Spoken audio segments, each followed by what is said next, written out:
एक शमूएल 15:11 में लिखा है, मुझे पछतावा है कि मैंने शाऊल को राजा बनाया, क्योंकि वह मुझसे फिर गया है और मेरी आज्ञाओं का पालन नहीं किया।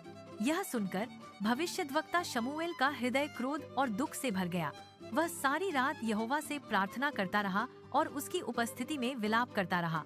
जब मैं इस पवित्र वचन पर गहराई से मनन कर रही थी, तो एक महत्वपूर्ण सत्य मेरे सामने आया।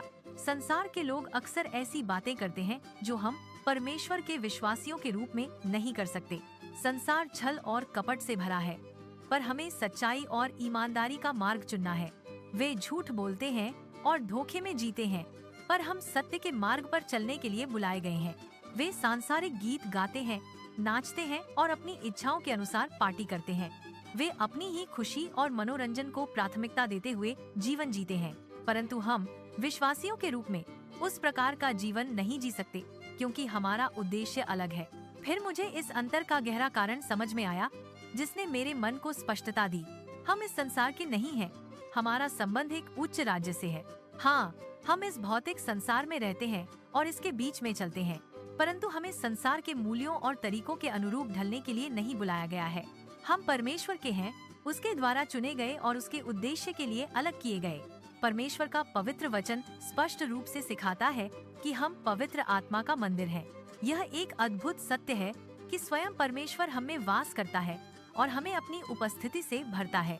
इसलिए जब हम जानबूझकर परमेश्वर की आज्ञाओं को ठुकराते हैं और सांसारिक जीवन चुनते हैं, तो हमें अपनी अवज्ञा के दुखद और अपरिहार्य परिणाम भुगतने पड़ते हैं।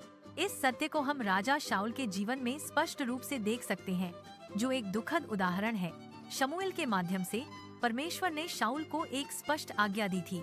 जब शाऊल अमालेकियों के नगर पर विजय प्राप्त करे, तो उसे सब कुछ पूरी तरह नष्ट कर देना था। परंतु शाऊल ने परमेश्वर की इस सीधी आज्ञा का पालन नहीं किया। उसने अपनी इच्छा को प्राथमिकता दी।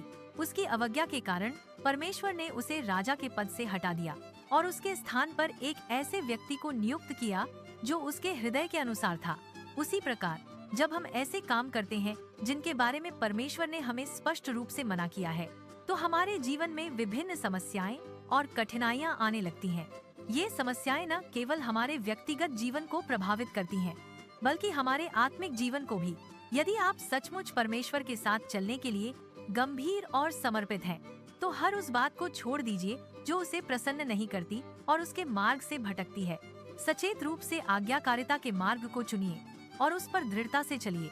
जब आप परमेश्वर की आज्ञाओं का पालन करते हैं और उसके वचनों पर चलते हैं, तो आप आत्मिक रूप से मजबूत होंगे और विश्वास में बढ़ेंगे। आप अपने व्यक्तिगत जीवन में भी